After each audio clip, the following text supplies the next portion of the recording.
Ryan Leaf on Sirius XM NFL Radio talking about the Commanders and their big trade with Deebo Samuel. We'll get to that in a moment, but I wanted to ask our next guest, Rudy Carpenter, since he represents quarterbacks, agents, he does it all, and is a former quarterback. Rudy, I don't know how much you follow it, but I'm sure you have, with the UFL quarterbacks that basically were holding out because of wages, of a wage walkout. Looks as though it's all going to come together, but just your take on these UFL players thinking that they should be getting bigger salaries. No, I mean, everybody thinks that they should be getting bigger salaries, right? Yeah. I mean, I don't know. I mean, I always want people to be paid what they're worth. I don't care what job it is, what sport it is, what it is. I want people to be paid exactly what they're worth. And, these TV deals and, ticket sales, that's how, unfortunately, in this business, that's how the salary caps are made. That's how it's determined how much money these guys are going to get paid, right? This is an opportunity, though, right? To get these guys, get some more tape, get seen, an opportunity for maybe another shot in the NFL, the UFL. I mean, that's my perspective. Yeah. You've seen a couple of these guys get chances in the NFL, whether it's a second chance, whether it's a third chance, whether it's a first chance, whatever it is. You've seen these guys get extra opportunities. But I would also say this. I know, and I know it's different, but I know guys in the CFL, quarterbacks especially, who are making $150,000, $200,000, $250,000 a year. I don't know how many jobs are there here in America where you can work half the year, 6 months, make $250,000, and then be off for 6 months. How many jobs are there in America with the UFL guys? So they're making $100,000 a year, where they're making $100,000, and then the next 6 months of the year they're off. You know what I mean? They got nothing to do. They can go get a second job. Yeah, and Rudy, I said that the other day, Joe. I said, hey, I'd go for half of that. I mean, to get a chance back in the NFL and get that tape, what have you. Hey, the Deebo Samuel trade for a fifth rounder, which will be consummated on March 12th. That'll be the official day. Is that going to help this Commanders team? And has Deebo lost any juice from what we saw the last couple of years with the 49ers? Sorry, you cut out. Did you talk about Deebo Samuel trade? Yeah. How much do you think that'll benefit the Commanders? And do you feel that he's lost some juice the last couple of years from his numbers being way down?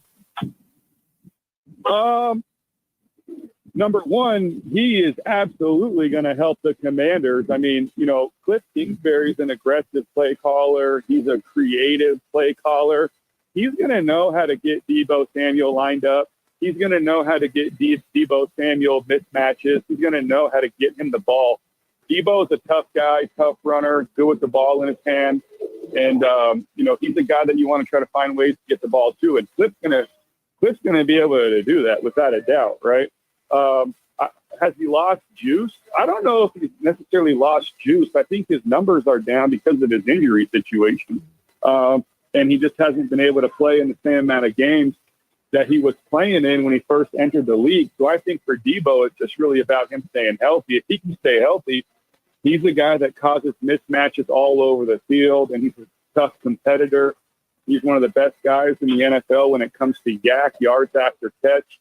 That's a guy that I think can help the Washington Commanders team get over the hump, especially with a guy like Jaden Daniels playing quarterback and Cliff Kingsbury calling plays.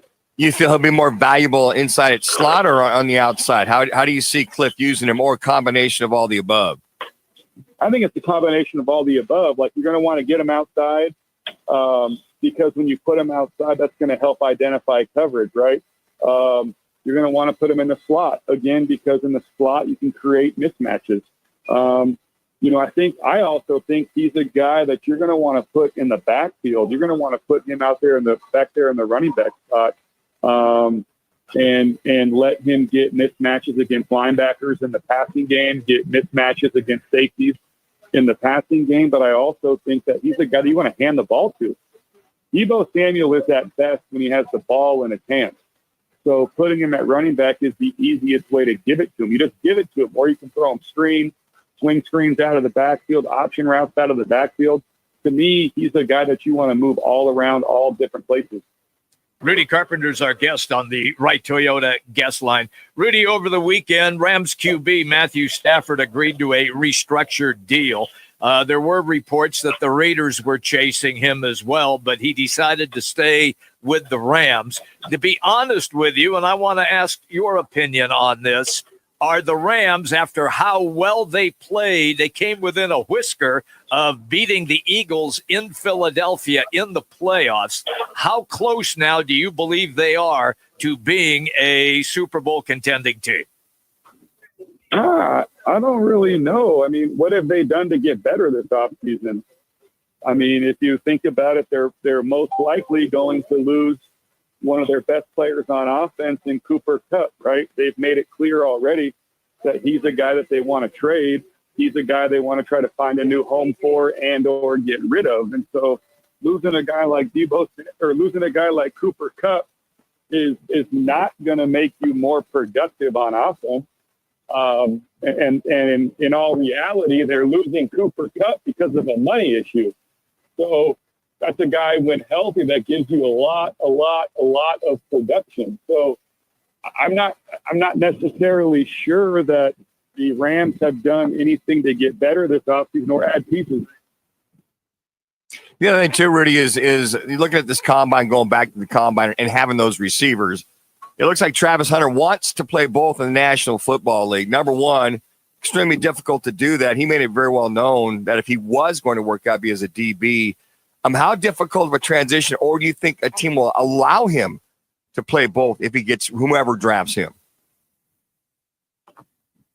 Yeah, I think it's very difficult in Travis Hunter's situation because I think when you look at it from a skill standpoint and a technique standpoint, it is very, very, very difficult to play corner, defensive back in the NFL.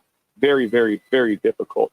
It's very hard to find good corners, very hard to find productive corners, very hard to find guys who can, play backwards, basically, right? So people, I think, are going to naturally want Travis Hunter to play corner because those guys are so hard to find. You can find receivers in the 3rd round, 4th round, 5th round, even undrafted guys.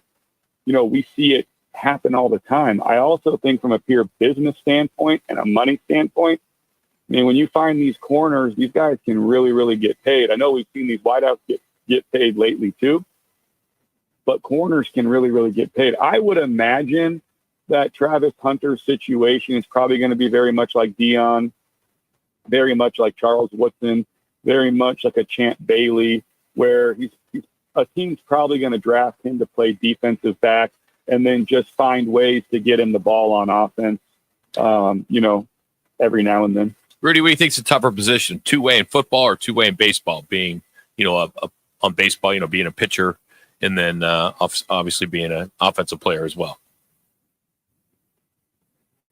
I just think it's two different things. I mean, Shohei Ohtani is unbelievable, right? Mm-hmm. Like if literally you can fail, 70% of the time hitting a baseball and still go to the Hall of Fame, right?